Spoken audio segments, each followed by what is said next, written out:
Namaste students, I am Professor Dr. Veena Diman, Director Faculty of Law and Governance from Jyoti Vidyapeeth Women's University, Jaipur. So guys, कैसे हैं आप लोग?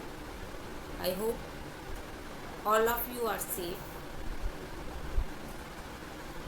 Shall we start today's session? Effect on arbitration agreement when any one of the party becoming solvent. So guys, start. Recently, National Company Law Tribunal NCLT Mumbai in a unique judgment passed in Kotak India Venture Fund versus Indus Biotech Private Limited referred parties to the arbitration under Section 8 of the Arbitration and Conciliation Act 1996.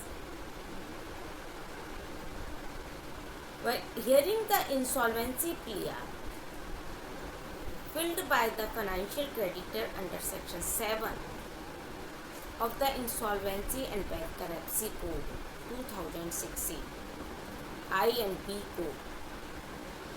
In short, the NCLT in Kotak's case also tried to partly answer a substantial question of law regarding supremacy of arbitration at our I&B Code in certain circumstances. Section 8 of the Arbitration Act empowers judicial authority to refer parties to arbitration before which an action is brought in a matter while is the subject of an arbitration agreement. Initially, Supreme Court in Haryana Telecom versus Sterlite Industries India Limited, while deciding the scope of Section 8, petition held that only such disputes or matters which an arbitrator is competent or empowered to decide can be referred to arbitration under Section 8 of the Arbitration Act. Thereafter, in Booz Allen and Hampton Incorporation versus SBI Home Finance Limited, Supreme Court explicitly stated that insolvency and winding up matters are non-arbitral, arbitrable in nature due to insolvent of right in rem, that is a right the exercisable against the world at large, and as a result such disputes are inherently incapable of being referred to arbitration under Section 8. Accordingly, laying upon the ratio developed by Booz Allen and Haryana Telecom, various NCLTs across the country, in many cases, summarily rejected the defense of an arbitration clause raised by corporate debtor in Section 7 and 9 insolvency petitions.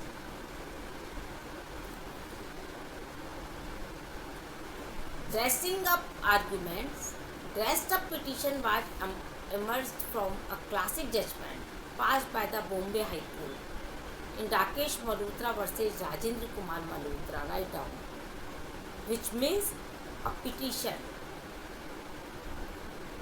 which is merely costumed to evade the arbitration clause. The court in Rakesh Malhotra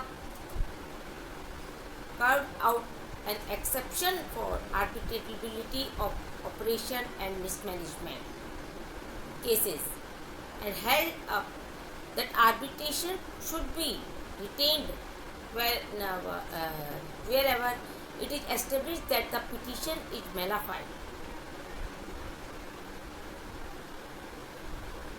Vexatious and dressed up for the mood, Rakesh Malhotra also went ahead to state that a common order could cover both dismissal of O and M petition and allowing of the Section 8 application for reference to the arbitration. NCLT Mumbai in Kotak's case observed that since the real dispute between the parties with regard to the matters pertaining to the agreement and interpretation of its various clauses, therefore an attempt must be made to reconcile the differences between them. Further, NCLT Mumbai affirmed the contention raised by corporate debtor that in Rakesh Malhotra, the Bombay High Court created a window for arbitrability of O and M cases after considering both Bhuj Allen and Haryana Telecom and their mala fide, vexatious and dressed up insolvency petition should be taken into MP. Finally, after relying heavily upon Rakesh Malhotra, NCLT Mumbai passed a common order allowing Section 8 arbitration application and dismissing Section 7 insolvency plea, special law over general law.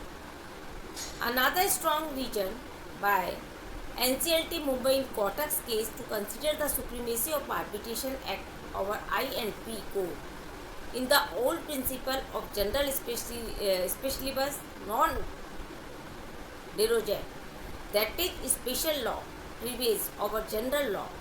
Initially in Gujarat Urja Vikas Nigam Limited versus as a power limited to Supreme Court held that the Arbitration Act is general law. The court in that the case was considering a question under the Electricity Act. It held that the Electricity Act, being a special statute, would have overriding effect over the Arbitration and Conciliation Act, which was the general statute. However, the decision was overruled by the Supreme Court in Consolidated Engineering Enterprises versus Principal Secretary, Irrigation Department and other, wherein it was held that the Arbitration and Conciliation Act is a special law, consolidating and amending the law relating the arbitration and matters connected therewith or incidental thereto. Thereafter, in P. Anand, Gajapati Raju versus and others versus P. V. G. Raju and others, it was held that the language of Section 8 of the Arbitration and Conciliation Act 1996 is authoritative in nature and the judicial authority is under an obligation to refer parties to arbitration. After discussing the series of judgment on this principle, NCLT Mumbai concluded that since the dispute were purely contractual in nature, the invocation of arbitration in a case like this seems to be justified and will save a debt-free company from unnecessarily going up into CIRP. Opposing views in past NCLTs across the nation in many cases have similarly disregarded the contention of arbitration clause, which has strongly helped in boosting anti-arbitration belief across these forums. NCLT Ahmedabad in Shalva versus Dr. Pranav Shah straight away dismissed the Section 8 arbitration application, stating that an arbitrator is incapable to grant the relief and does not have jurisdiction on subject matter of Section 9 insolvency petition. In Dinesh Chand Jain versus Fantastic Bilton Limited, Bilcon Limited and others, NCLT News Delhi held that the presence of an arbitration clause in the share purchase agreement would not cause any impediment with regard to initiation of CIRP because under section 7 of the code. Furthermore, National Company Law Appellate Tribunal in Mrs. Nandita Vedam versus Messrs. Udyaman Investment Private Limited and others. Existence of an arbitration clause cannot be taken as ground for opposing section 7 insolvency petition. However, such ground can be taken in case of operational creditors in section 9 petition. More interestingly, NCLAT in Thota Gurunath Reddy and others versus Continental Hospital Private Limited and others. In this case, distinction between judicial authority and adjudicating authority held that since NCLT passed order under section 8 of the Arbitration Act and capacity of judicial authority and not in capacity of adjudicating authority under I and P call. The appeal against such orders is not maintainable before NCLAT. This means that financial and operational creditors will indirectly lose the right to appeal to NCLAT.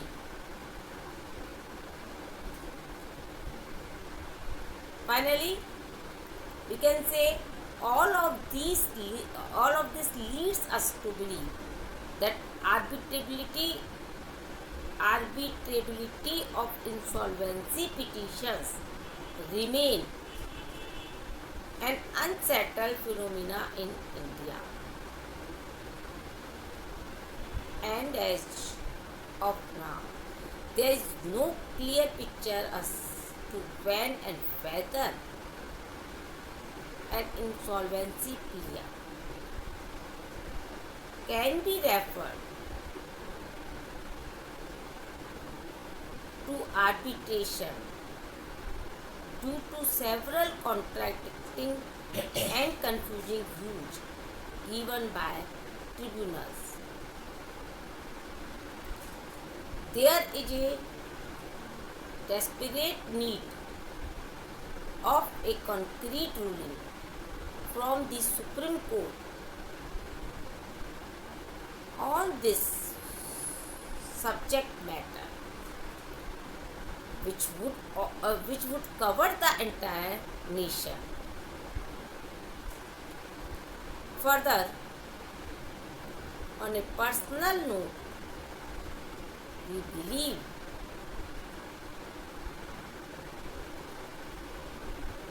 that in order to promote arbitration in India, an attempt must be made by tribunals to retain arbitration in case of bona fide, vexatious and dress up insolvency petition.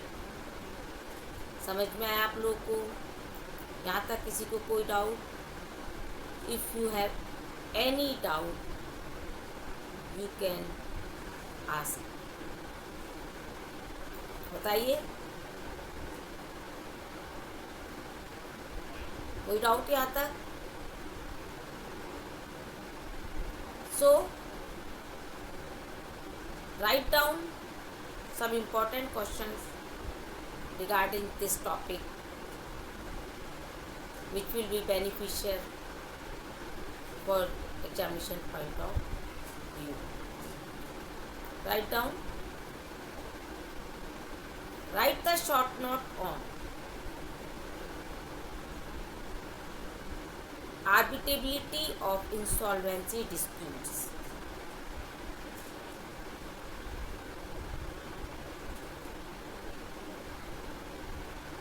Explain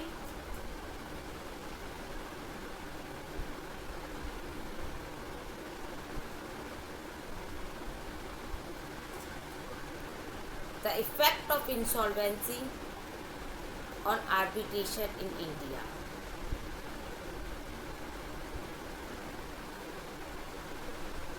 So guys, the topic is complete. Thank you. Thank you for listening me.